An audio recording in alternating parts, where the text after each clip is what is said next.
Slam! The iron gate shut inches from Victoria Sterling Hayes's nose, and the HOA president's face went from white to purple in seconds. "How dare you slam that gate in my face?" she shrieked, her diamond-covered fingers rattling the metal bars like a caged animal. I stood inside, heart racing but keeping my cool. Deep breath, Marcus. She had no idea she'd just picked a fight with her new landlord. Welcome to HOA Tragedies. Before we begin, make sure to hit that subscribe button so you never miss stories like this. When I moved to Willowbrook Heights, I thought I was finally achieving the American dream. After 15 years of building my logistics company from nothing, working 18-hour days and sleeping in my office more times than I could count, I'd made it. The house was beautiful. $1 million property I'd bought with cash. No mortgage, no loans, just the sweet satisfaction of knowing I'd earned every square foot. The neighborhood looked perfect, too, with its manicured lawns and white picket fences. What I didn't know was that I'd just entered the kingdom of Victoria Sterling Hayes, and in her kingdom there was only one law: hers. The problem started immediately. Day 1. I got a violation notice for my moving truck being parked incorrectly in my own driveway. Day 3. Another notice because my grass was 2.1 inches tall instead of the regulation 2 inches. HOA logic is absolute. The notice read as if measuring grass with a ruler was a normal Saturday activity. I wasn't the only target. My neighbor to the left, an elderly veteran named George, got fined for having his American flag at the wrong angle. The young couple to my right received a violation because their baby stroller was visible from the street for more than 30 minutes. I started keeping a journal of all these infractions, thinking maybe I was going crazy. But then George knocked on my door one evening with a bottle of whiskey and his own stack of notices. "Son," he said, "I fought in Vietnam, survived corporate downsizing, and raised 3 kids. But this woman might be the enemy I can't defeat." We sat on my porch comparing notes, and that's when I realized Victoria wasn't just a nuisance. She was a tyrant who turned our American dream into a nightmare of measurements and fines. Other neighbors started joining our informal gatherings.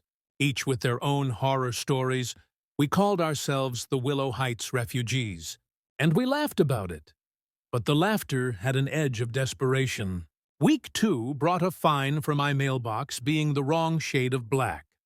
Not the wrong color. Mind you, the wrong shade. By month 3, I'd accumulated over $2,000 in fines for infractions so ridiculous they'd make a DMV employee laugh.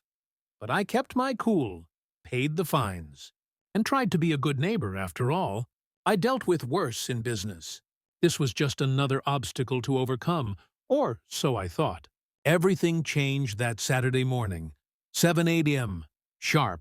My doorbell rang like someone was trying to wake the dead. I opened the door to find Victoria standing there with 5 other people, all holding clipboards and wearing matching HOA badges like they were some kind of grass police.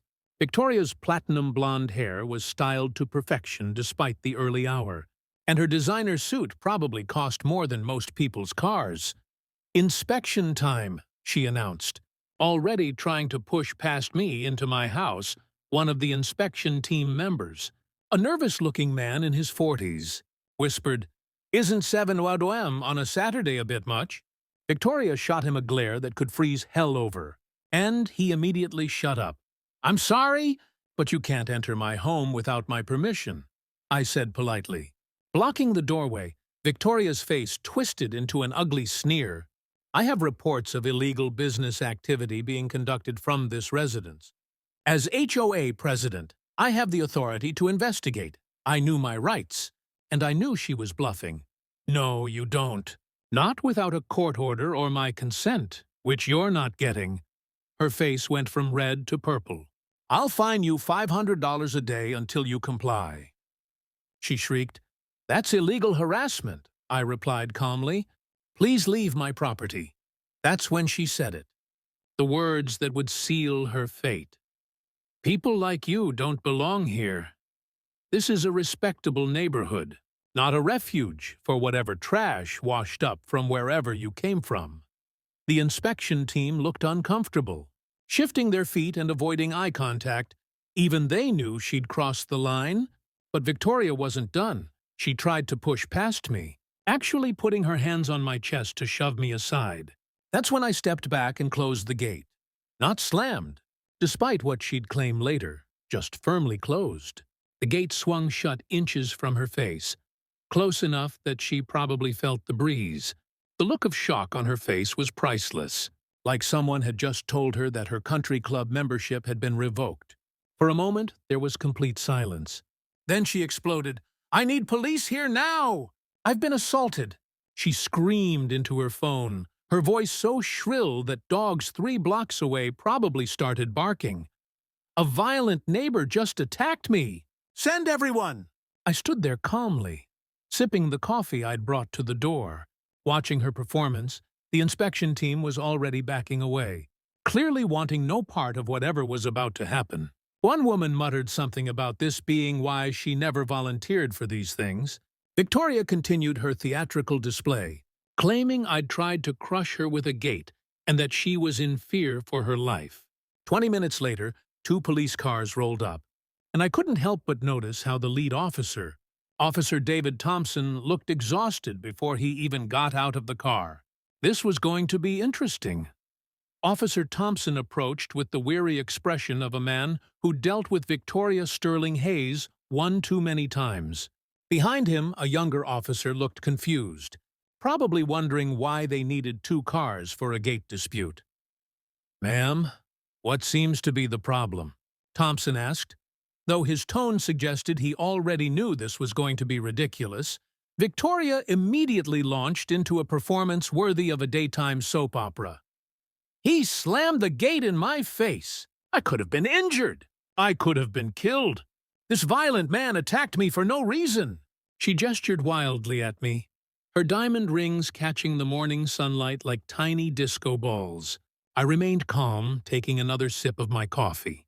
"Officer Thompson, I simply closed my own gate. I have security cameras that recorded the entire interaction, if you'd like to see what actually happened." Victoria's face went pale for a split second, before returning to its previous shade of furious red. "Those videos are probably doctored. He's a criminal. He runs illegal businesses from that house." Thompson sighed heavily, the sigh of a man who'd rather be anywhere else on a Saturday morning. "If I had $1 for every time you've called us, Mrs. Sterling Hayes, I could retire early. Let's look at the footage, shall we?" We walked to my security monitor, Victoria trailing behind, still ranting about assault and criminal neighbors. The footage was crystal clear, showing Victoria trying to push her way into my house, me stepping back, and the gate closing normally. It also captured audio, which was particularly damning. "Trash like you ruins our property values. I'll have you evicted," her recorded voice screeched. Thompson watched the whole thing, then turned to Victoria with an expression that was part exhaustion, part amusement. The inspection team, who'd been trying to disappear into the background, started shuffling nervously. One of them, a mousy woman named Janet, actually cleared her throat and said, "Victoria, maybe we should go." "This isn't what we signed up for." Another member, still holding his ridiculous clipboard, added, "I've got a golf game at 10. But the real kicker was when old Mr.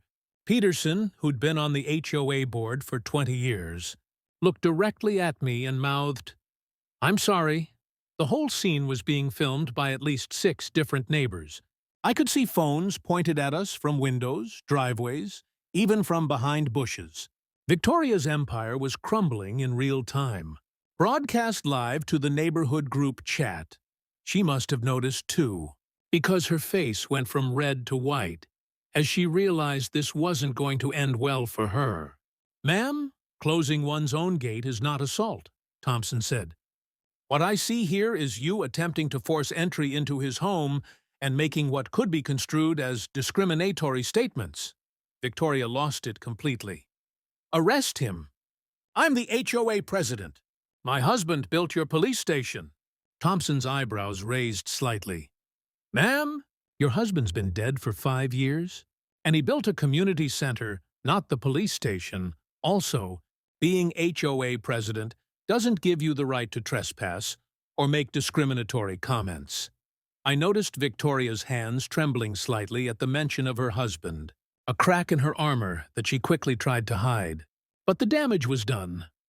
The younger officer was trying not to laugh, and I could see my neighbor, Dr. Emily Rodriguez, filming the whole thing from her driveway. That's when Robert Sterling appeared, looking like he'd just rolled out of bed or hadn't slept at all. Victoria's son was 28, but had the nervous energy of a teenager caught with a bad report card. "Mom, come on, let's go," he said, trying to pull her away. But as he did, his phone rang. He answered it quickly, turning away from us, but not before I heard him whisper urgently, "I'll pay.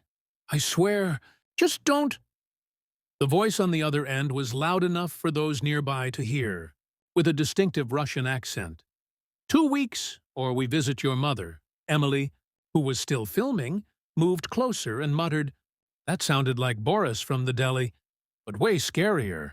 Thompson noticed the exchange too, but chose to focus on the matter at hand. "Mrs. Sterling Hayes, I'm not arresting anyone for closing their own gate. What I am going to do is file a report about this incident, including your attempted trespassing and the discriminatory comments. I suggest you leave Mr. Rivera alone." He turned to me with a slight smile. "Thanks for the burger at your barbecue last week, by the way. Save me one next time. But I'm on duty right now." Victoria's face was a masterpiece of fury and humiliation. She opened her mouth to protest again, but Robert pulled her away more forcefully. "Mom, now," he insisted, and something in his voice made her stop. As they walked away, Victoria turned back one last time, her voice dripping with venom. "This isn't over. I'll make your life hell. You have no idea who you're messing with." I watched them go, then pulled out my phone. "Stan, remember what I told you about buying out competitors without them knowing? It's time." I could feel Officer Thompson looking at me curiously, but I just smiled. "She has no idea what's coming," I said quietly. More to myself than anyone else, the game had begun, and Victoria Sterling Hayes had just made the biggest mistake of her HOA presidency.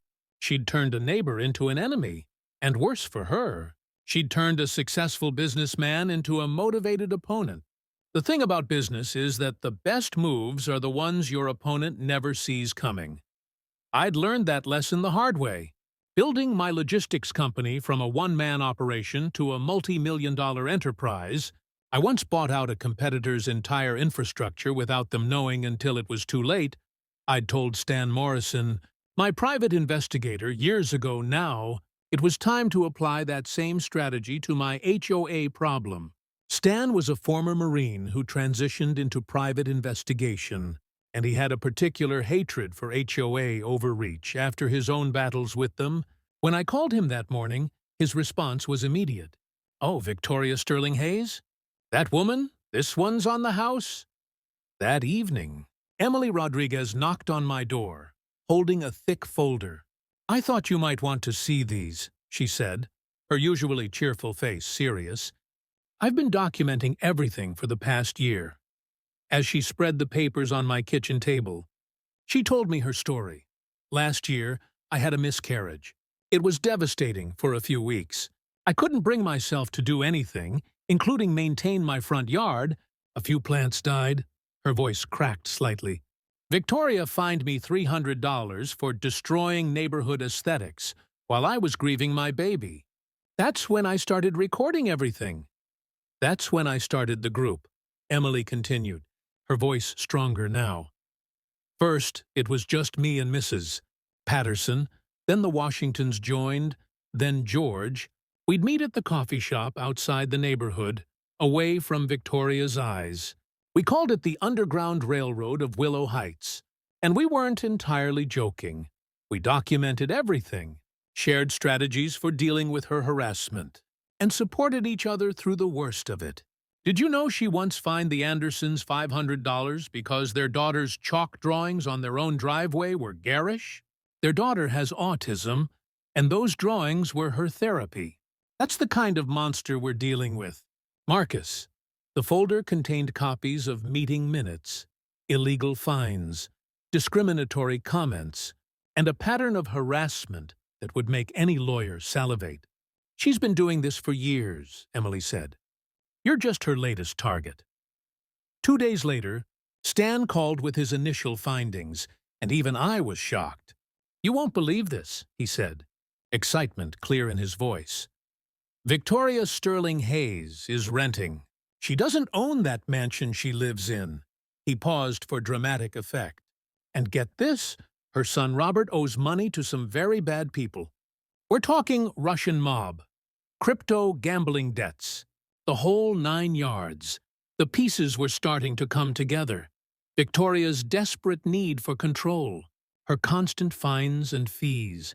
It all made sense now. She was broke, maintaining a facade of wealth while drowning in her son's debts. The HOA money just disappeared again. I remembered her complaining to another neighbor just last week, blaming it on accounting errors. While I was building my case, Victoria was escalating her war against me. She posted on every community forum and local social media group. Warning: suspicious activity at this address, with a photo of my house. But the comments didn't go the way she expected. The only suspicious thing is your 73 unpaid parking tickets, one neighbor wrote. Another added, maybe focus on why HOA funds keep disappearing instead of harassing good neighbors. She tried a new tactic, sending fake violation notices, hoping I'd sign something admitting guilt. When that didn't work, she attempted to set traps, leaving items on my property boundary so she could claim I'd stolen them. Stan pulled out a folder thick with photographs and documents. I've been tracking Robert's movements for 3 days. Every morning at 4:45 a.m., he sneaks out to meet someone at the old warehouse district. Last night, I followed him to an underground casino in Chinatown. The boy lost $40,000 in 90 minutes playing crypto poker. When he couldn't pay, they took his watch, his car keys, and made him sign something. He showed me a grainy photo of Robert signing papers, while 2 large men loomed over him. Here's the interesting part, Stan continued. Victoria has been selling off everything valuable. Last month, she auctioned her late husband's golf clubs, claimed they were stolen. 2 weeks ago, his vintage wine collection mysteriously disappeared. She's bleeding money trying to cover for her son, but it's like trying to fill a bucket with no bottom. Each scheme was more desperate and poorly thought out than the last. I responded strategically. My lawyer sent a cease and desist letter regarding her harassment. Copied to every board member, I threw a massive barbecue for the whole neighborhood, with a banner reading HOA Friendly Zone, except one lady, which got plenty of laughs. That's when I mentioned to Emily, I'm looking into a big real estate opportunity. Can't say much yet, but it could change everything. I also hired security. A gentle giant named Tiny Johnson, who came highly recommended. Used to work security for 3 different HOAs until they all got dissolved, he told me with a grin. Something about misuse of funds and abuse of power. Funny how that keeps happening. At 6'5", with marine tattoos visible under his shirt sleeves, Tiny was intimidating enough to deter any more direct confrontations. The real bombshell came on Friday, Stan called, barely able to contain his excitement. The company that owns Victoria's house, Sterling Holdings, they're selling their entire portfolio, 15 houses in Willowbrook Heights, and they want a quick sale. We're talking about a massive opportunity here. My businessman instincts kicked in immediately. Buy them, I said without hesitation. All of them, Stan gasped audibly. But that's millions. I smiled, though he couldn't see it through the phone. I know. And on Friday, Victoria's world changes forever. As I hung up, I thought about all the times Victoria had tried to make me feel like I didn't belong in her neighborhood. The irony was delicious. She was about to discover that not only did I belong here, but I was about to become the one person she couldn't afford to cross. That weekend, while Victoria was busy planning her next harassment campaign, I was in meetings with lawyers and bankers, setting up the purchase through my holding company. I made sure to structure everything perfectly legally. But quietly, the seller was motivated, needing quick cash for their own business ventures.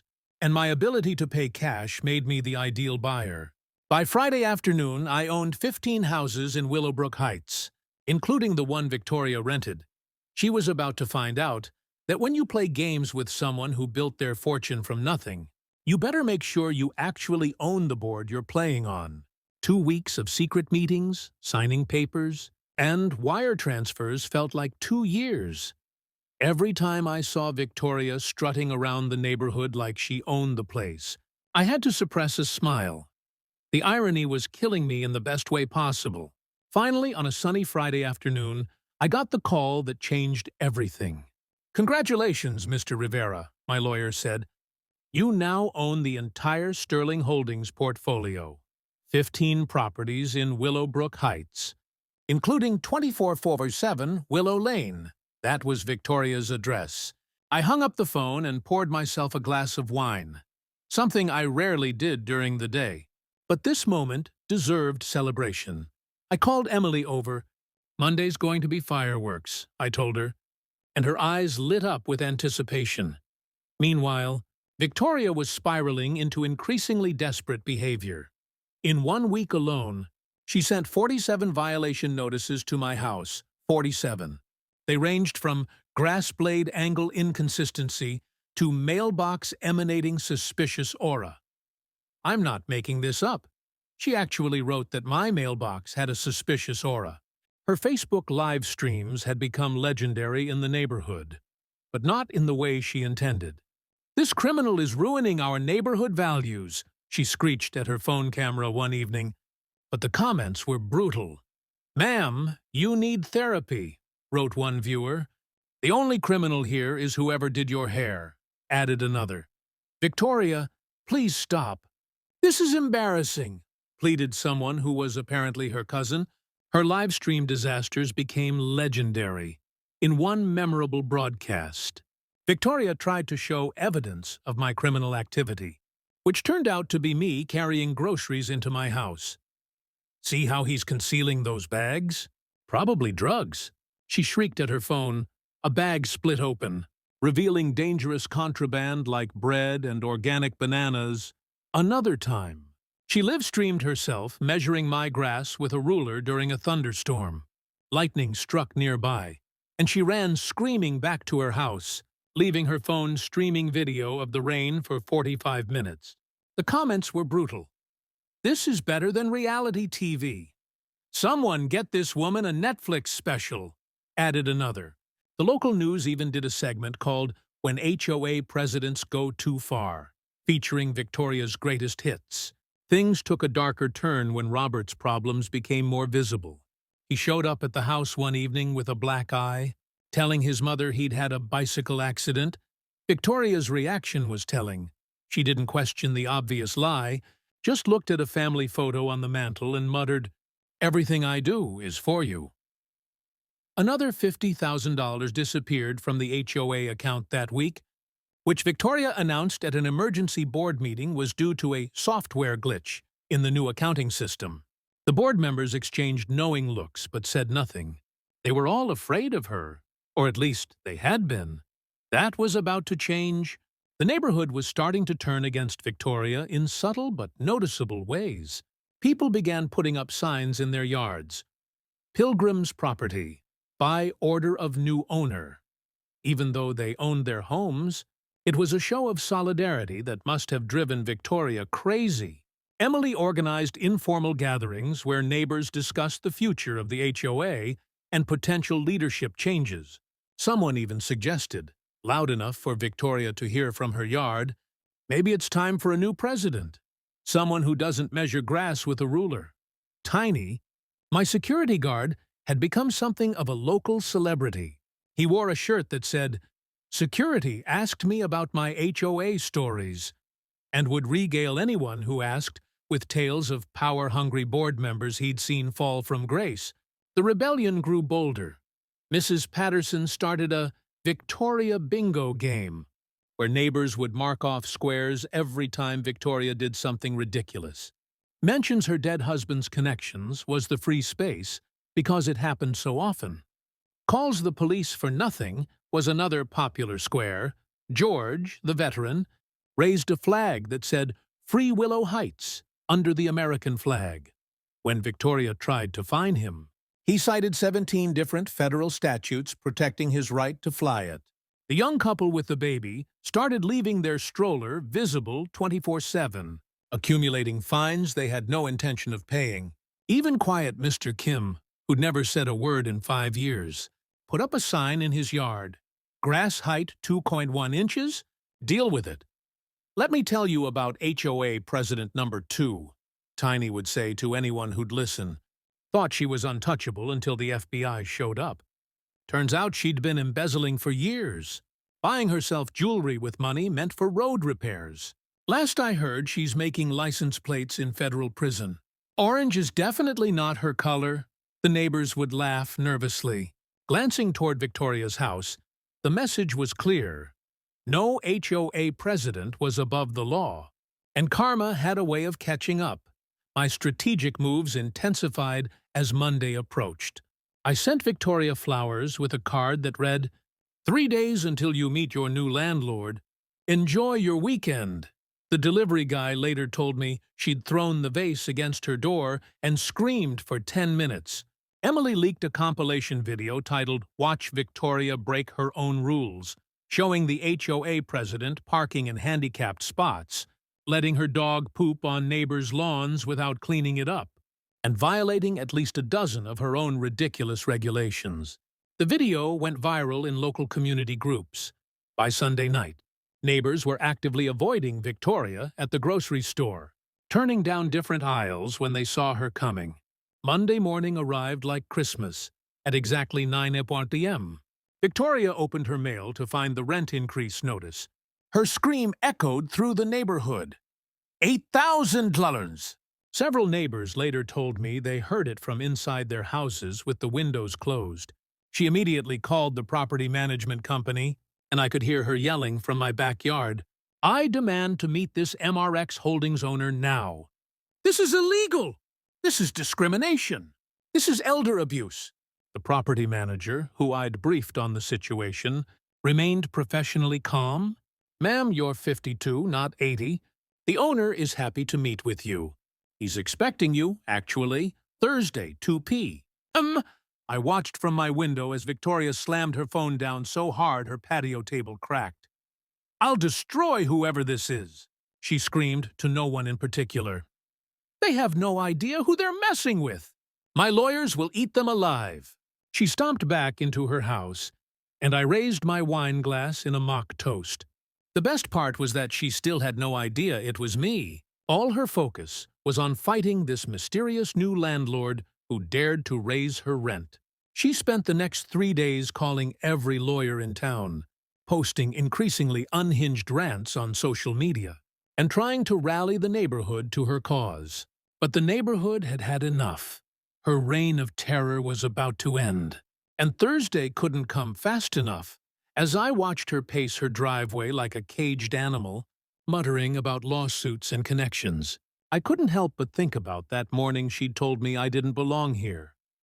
Well, Victoria, we're about to see who really belongs in this neighborhood and who's just been renting their throne.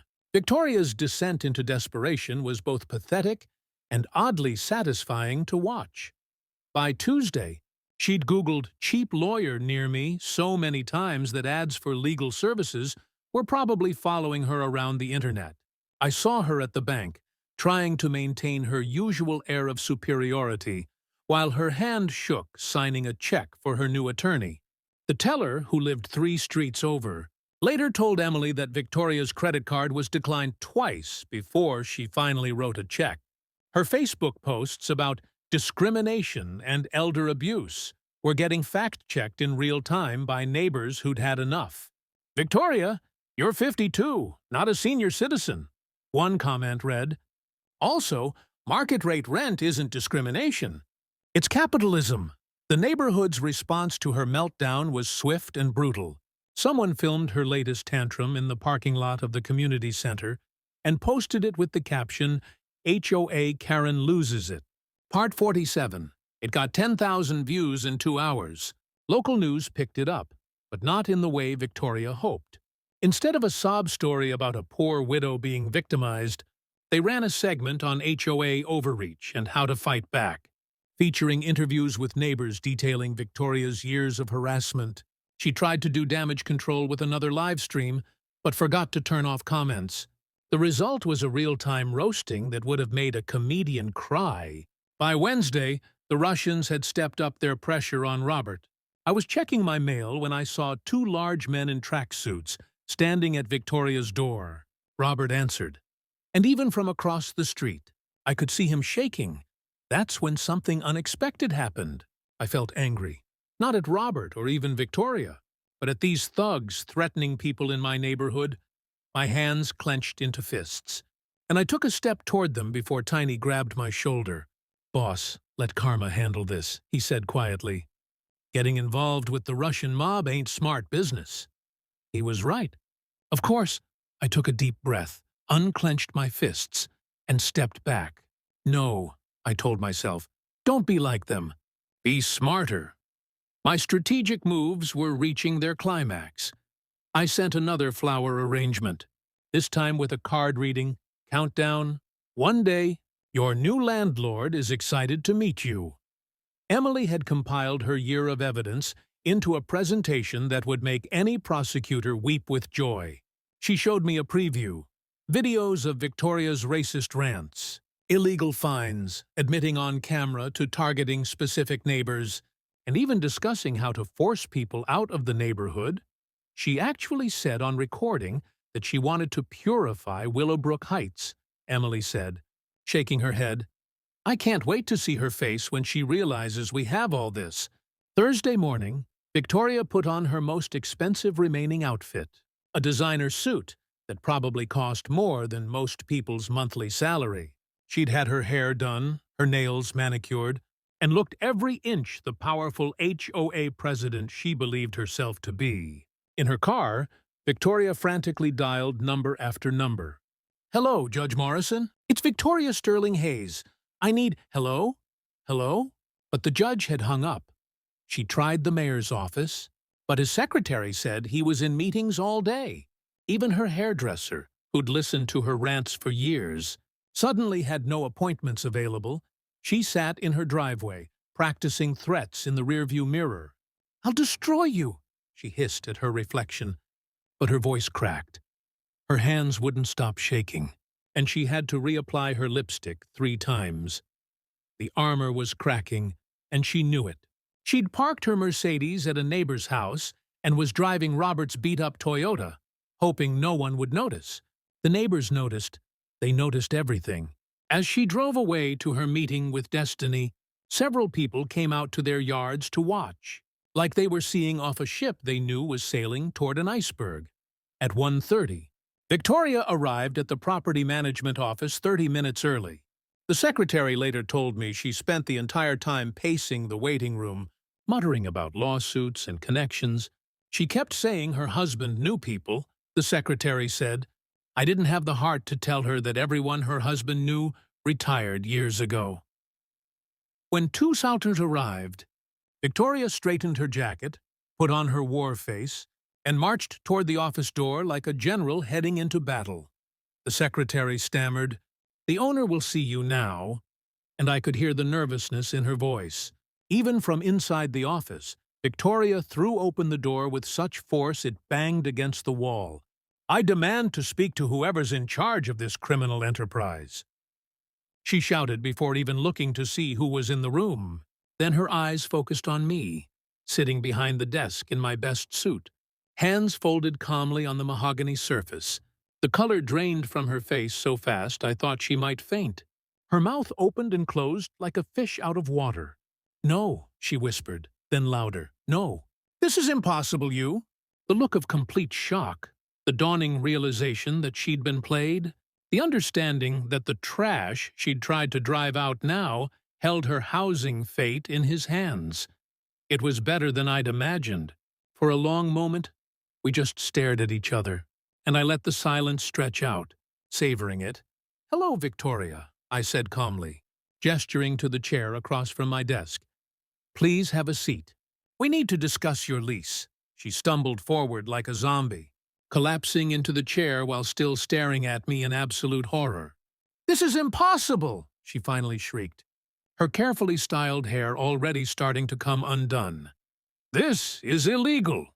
You can't be the owner. You're just some nobody who—" She trailed off, probably realizing that calling your new landlord a nobody wasn't the best negotiation tactic. "Everything is perfectly legal, I assure you," I said, sliding the paperwork across the desk. "I purchased the entire Sterling Holdings portfolio 2 weeks ago. Cash purchase, all above board.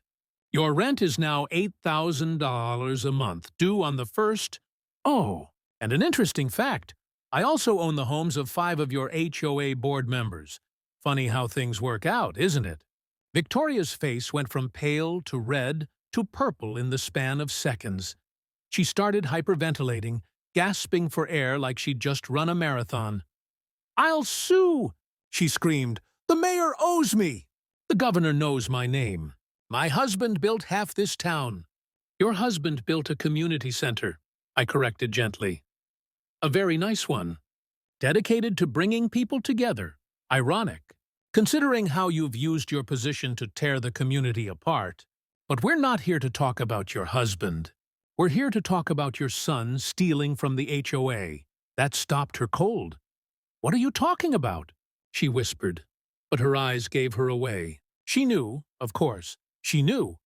"Accounting errors don't usually transfer money to online gambling sites," I said, "especially not $200,000 worth."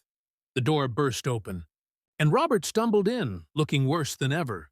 His black eye had turned a sick yellow-green, and he was limping. "Mom, they're outside," he said frantically, not even noticing me at first. "The Russians! They followed me here." Victoria's maternal instincts kicked in, and she jumped up, putting herself between Robert and the door. That's when Robert finally saw me. His face went through the same color changes as his mother's. "Oh, God," he muttered. "Oh, God, you know everything, don't you?" "Let's discuss the missing money," I said, pulling out my phone, enough to buy a house. "Actually, every withdrawal, every transfer to gambling sites. It's all here, documented, traced. Ready for the district attorney?" Robert tried one last desperate play. "He's lying, Mom! He's making it up! This is all part of his scheme to—" Victoria slapped him. The sound echoed through the office like a gunshot. "Stop lying!" she screamed at her son. "For once in your worthless life, stop lying! You told me it was accounting software. You promised me!" Robert broke down completely, sobbing like a child. "I'm sorry, Mom. I thought I could win it back. I thought I could fix it. But they kept raising the interest, and I had to take more. And then I used the house as collateral, even though we don't own it." "And you what?" Victoria's scream probably registered on seismographs. "You used my house as collateral? We don't even own it!" The full picture was becoming clear, even to her. The Russians thought they had a claim to a house worth millions. When they found out Robert had lied about owning it, well, broken bones would be the least of his problems. "They said they'd kill me," Robert whimpered. "And then they said they'd come after you." Victoria turned back to me, and for the first time since I'd met her, I saw real fear in her eyes. Not fear of losing power or status, but fear for her son's life. That's when we heard the commotion outside. Shouting in Russian, the secretary screaming, heavy footsteps approaching. The door flew open again, and 2 massive men in tracksuits filled the doorway. "Sterling!" One barked. "Time's up. You pay now, or—" He stopped, noticing me behind the desk. His eyes narrowed. "Who are you?" Before I could answer, my phone buzzed. Tiny's text was short. "Boss, I'm in the lobby with Officer Thompson. Say the word."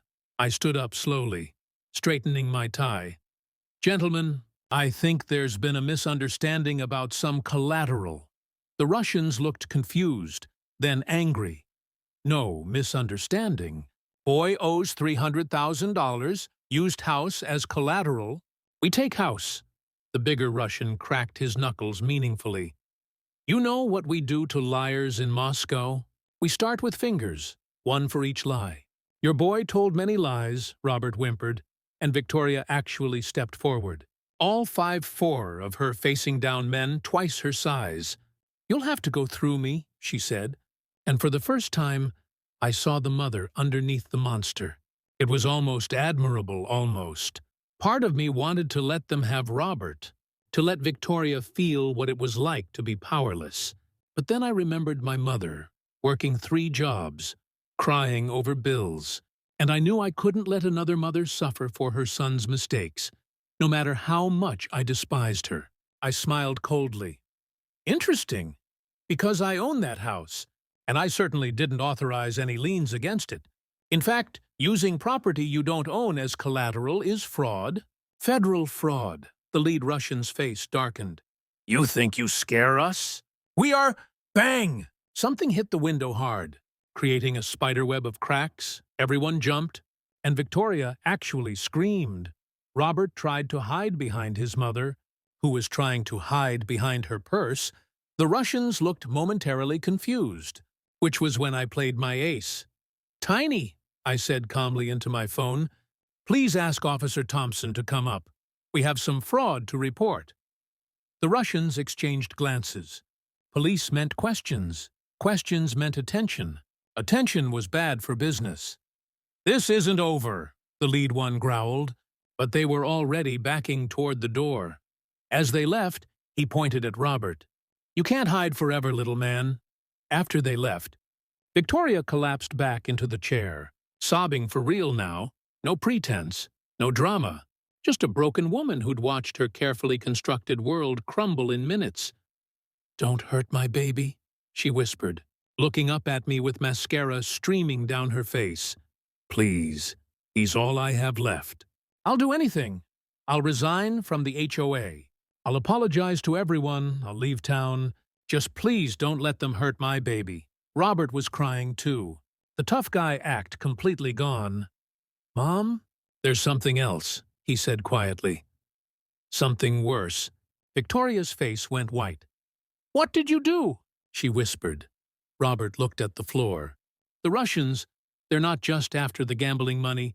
I used your name to borrow more. Another 100,000.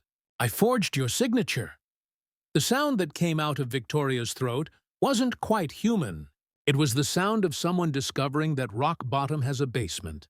And somewhere in that sound, I heard something I hadn't expected to hear. The echo of my own mother, crying over bills she couldn't pay while working 3 jobs to keep us afloat. The next morning, 300 people packed into the Sterling Community Center, phones ready to record what everyone knew would be the most dramatic HOA meeting in Willowbrook Heights history. The irony wasn't lost on anyone that we were gathering in the very building Victoria's husband had donated to promote community, unity, and harmony. According to the bronze plaque by the door, Victoria stood at the podium where she'd ruled for 5 years, but she looked like a different person. No makeup, her platinum hair flat and unstyled, wearing a simple black dress instead of her usual power suits. Her hands shook as she unfolded a piece of paper, and I noticed her touching her wedding ring repeatedly, like a talisman that had lost its power. I stand before you today, she began, her voice barely above a whisper, in the very room my husband built for unity, to confess that I have been the opposite of everything he believed in. Someone in the back shouted, Your husband would be ashamed. And Victoria flinched like she'd been slapped. Emily Rodriguez stood up immediately. Let her speak, Emily said firmly. We all deserve closure, and she deserves the chance to say what needs to be said. The room settled, and Victoria continued, her voice growing stronger but laden with genuine remorse. I abused my power. I discriminated against neighbors based on prejudice and fear. I turned what should have been a community service into a weapon of control. I violated the very rules I pretended to enforce. And worst of all, I allowed my son's problems to corrupt the financial integrity of our HOA. She went through a litany of her sins, naming each person she'd wronged. Dr. Rodriguez, I find you during the worst moment of your life. And I'm deeply sorry, Mr. and Mrs. Patterson. I tried to force you out because I didn't like your political yard signs, Miss Washington. I called the police on your family barbecue because I was threatened by joy I couldn't control. The list went on for 10 minutes. Each admission met with gasps or murmurs from the crowd. When she finally looked at me, tears were streaming down her face. And Mr. Rivera, I tried to drive you out because you reminded me that success doesn't look like what I was taught it should look like. You earned everything you have, while I've been living a lie, pretending to own things I only rented, including my sense of superiority. That's when I stood up and made my way to the front. The crowd parted, whispering, everyone wondering what I would do. Would I gloat? Would I twist the knife? Thank you, Victoria, I said, taking the microphone. That took courage, and now I have something to share with all of you about the Russians who've been threatening the Sterling family. The room went silent. Some of you may have heard about the dangerous men who've been coming around. They were after Robert for gambling debts. Debts that he tried to cover by stealing from our HOA funds and fraudulently using his mother's house as collateral. Gasps rippled through the crowd. But that threat has been handled. I pulled out my phone and showed a video on the projection screen. It was security footage from the previous night, showing me meeting with the Russian mob boss in a neutral location. I bought their debt, my recorded voice said in the video. All of it. Robert works for me now. He'll be going to rehab. Then he'll manage properties under strict supervision. You'll get your money, but through legitimate means. The mob boss in the video nodded slowly. You have balls, Mr. Rivera. We accept. The boy is your problem now. The video ended, and I turned back to the stunned crowd. Robert Sterling turned himself into the authorities this morning. He'll serve community service instead of jail time, but only because he's agreed to testify about the gambling ring that's been targeting vulnerable young people in our area. Victoria collapsed to her knees, sobbing uncontrollably. You saved us, she whispered. After everything I did to you, you saved my son. I helped her to her feet, and for a moment, the room was so quiet you could hear a pin drop. Your husband built this community center, I said loud enough for everyone to hear. James Sterling believed in second chances. He believed in redemption. Maybe he wasn't wrong. The crowd was transfixed. As I continued, Victoria will be resigning as HOA president. Effective immediately, she'll complete 500 hours of community service, not as punishment, but as penance. She'll be moving to a smaller property, one she can actually afford. And yes, she'll be working a regular job like the rest of us. But, I added, raising a hand to quiet the murmurs, she'll also be staying in Willowbrook Heights. Because running away doesn't fix anything. Facing the people you've wronged and making amends, that's how you really change. I turned to the board members. I call for a vote on new HOA leadership. The vote was unanimous. Johnson, Tiny Washington, was elected as the new HOA president, his first official act. No more measuring grass with rulers, he announced to thunderous applause. And no more fines for being human. The crowd erupted in cheers. 6 months later, the video titled HOA Karen Gets Owned had over 5 million views. Someone had filmed Victoria working at Target, wearing her name tag that read, Victoria Learning Humility. When a customer recognized her and started filming, saying, Is that the Victoria? She looked directly at the camera and said, Yes, it's me, and I'm sorry for everything. I'm trying to be better. The grace in that moment, the genuine humility, changed the narrative. The comments section, usually a cesspool of hate, filled with messages about second chances and redemption. Robert, 90 Days Clean, had started a support group for gambling addicts, sharing his story to help others avoid his mistakes. I ran into Victoria at that same Target last week. She was working the register, Scanning items with practiced efficiency. When she saw me, she paused. "Did you find everything you needed today?" she asked, and there was something in her voice, a mix of gratitude and genuine inquiry. "Actually, yes," I replied, "especially justice." I left a $2,000 tip on the counter.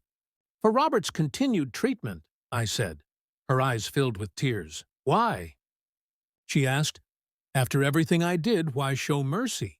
I thought about it for a moment, then gave her the truth. "I could have destroyed you completely. But what would that have proven? That I'm just as petty as you were? No. Real power isn't about crushing your enemies. It's about knowing when to lift them up instead." As I left the store, I thought about the 47 HOAs nationwide that had reformed their policies after our story went viral. Change doesn't happen through revenge. It happens through example. Victoria taught me that in her own broken way, she showed me who I didn't want to become. And in the end, maybe that was worth more than all the fines she ever tried to collect. If you believe in second chances, if you think people can change, share this story. And remember, karma isn't always about punishment. Sometimes it's about redemption. The real victory isn't in defeating your enemies. It's in turning them into better people, even if that enemy is yourself. Another day, another ridiculous situation. HOA Tragedies delivers again. Don't forget to like and follow us for more juicy chaos.